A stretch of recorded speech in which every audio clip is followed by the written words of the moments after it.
All right, hey there, Coach Edwards here with LacrosseGoalieTips.com and LacrosseGoalieUniversity.com. Got a great question over on Facebook by a dad in Arizona.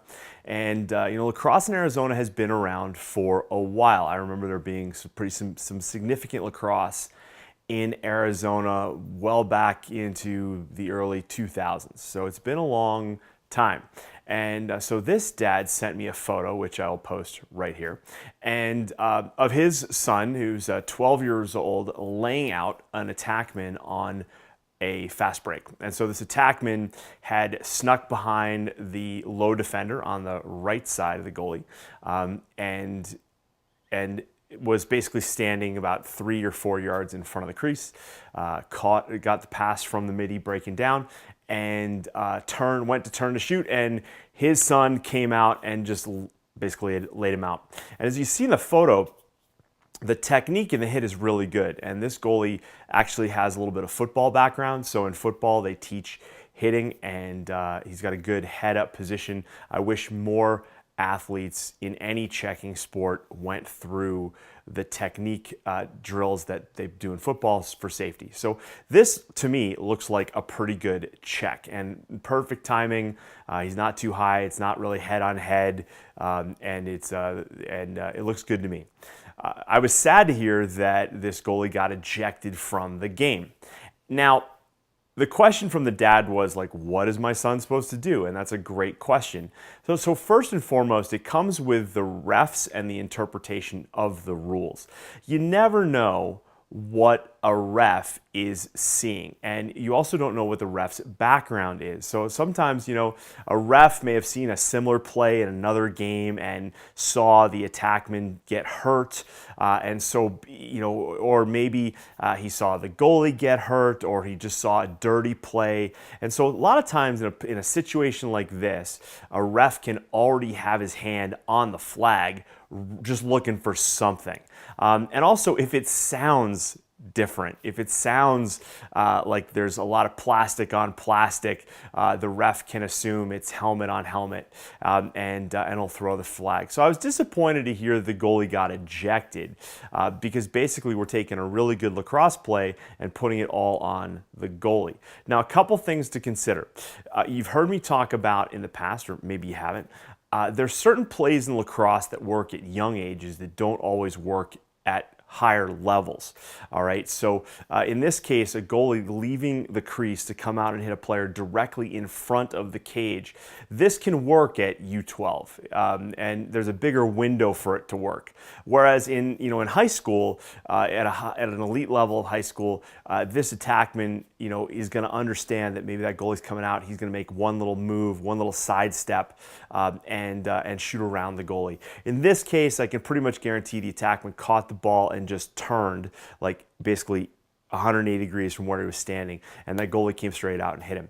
Okay, so this play can work here, and I recommend a lot of times that young goalies come out and make this play, because staying back in the cage, this turns into a 1-on-0, because the defensemen are a little, might not be kind of up to snuff, right? Now, since we're talking about the defenseman, if you look in the photo and you see this defenseman, the defenseman who's responsible the most is the one who is going to be facing the front of the attackman. So in this case, the attackman on the right side of the goal came across. He's right-handed, so he catches this ball, and then he's going to turn to his left. That defenseman that you see is looking right at him. And as you see, the defenseman is choked up on his stick, which is a common mistake with young long poles. All right, a lot of the young long poles want to use the full 6-foot stick, and I am a huge fan of taking those sticks and cutting them down to at least 5 feet so they can handle it better. This is a perfect example of a player who's not comfortable. Right? It's a fast break. He should be on the end of that pole. And if he's not, it tells me that that when he's on the end of the pole, it is unwieldy. He's not strong enough to handle it, and therefore you're basically making a couple bad plays out of one defenseman. All right? So he should be turning, leading with a poke check right in this player's hands. So unfortunately, in this case, we're focusing on the goalie getting ejected, but the goalie, in my opinion, made a really good play. The defenseman, if the defenseman was more reliable, okay, over time, goalie doesn't need to make this play. He knows that defenseman's going to slide across, lead it with a poke check. That ball's going to go maybe wide over the top of the crease, whatever. And what'll happen here is when the goalie can stay in the cage in this situation, and what I mean by that is a fast break. When the shot, if the shot misses the net and it goes out of bounds, who gets it?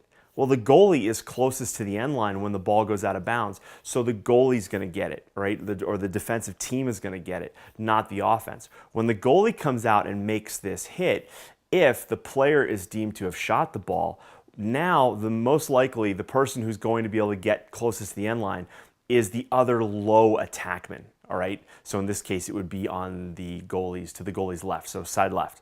All right, so now you've messed up the play, you've got a penalty, you know, and or in this case, like even if he doesn't get a penalty, but now they get possession as well. So you've given up maybe 2 offensive threats on one play. So was this goalie wrong in coming out? No. I believe that goalies, we need to encourage our goalies early to be like other players on the team. They need to be a defensive threat in this situation.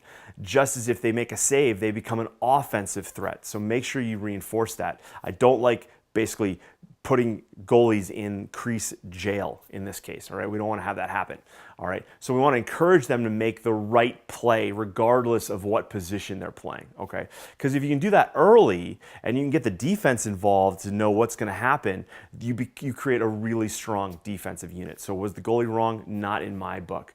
Could the defenseman have done a whole lot better? Yes, because as you see in this video, at the timing of it all, that defenseman is super close and should have been on the end of his stick to make a poke check. And it just tells you that the defenseman is that close that we can get a stick on the attackman's hands, get that shot like wide, all right, which is as good as a save. Coaches, you got to understand, a defender who makes a really solid poke check or a lift, and he disrupts the shooter enough so that ball goes wide, that defender needs to be rewarded just as you would reward your goalie for making a save. And I rarely hear that, okay? If I'm on a sideline, I rarely hear a coach saying, "Great check, Jimmy," right? You know, or "That's your save," something along those lines. So can we do better? Yes. Now, long term, is this a good play for the goalie? You bet. Unfortunately, his dad told me that the coaches on his team now are deciding to put him elsewhere. He's a good athlete. He's got a good stick because they don't want him to get a reputation. Really? What for? You know, you're basically making more out of this. Like, coaches need to understand this was a good play, maybe a bad call, unfortunate call, okay? But it's also kind of like the defenseless receiver play in football. So we got kind of those issues as well. And who knows, maybe that ref has a football background and he's thinking like that as well. So we can't change our game 100% for one call, okay? So I don't want that to happen. But what we can do is ask questions like, what could we have done better here? All right, so thanks for sending in the photo. Listen, if you've got a photo you want to send me and ask me about a call or play, by all means, email it to me at coachedwards@lacrossegoalietips.com.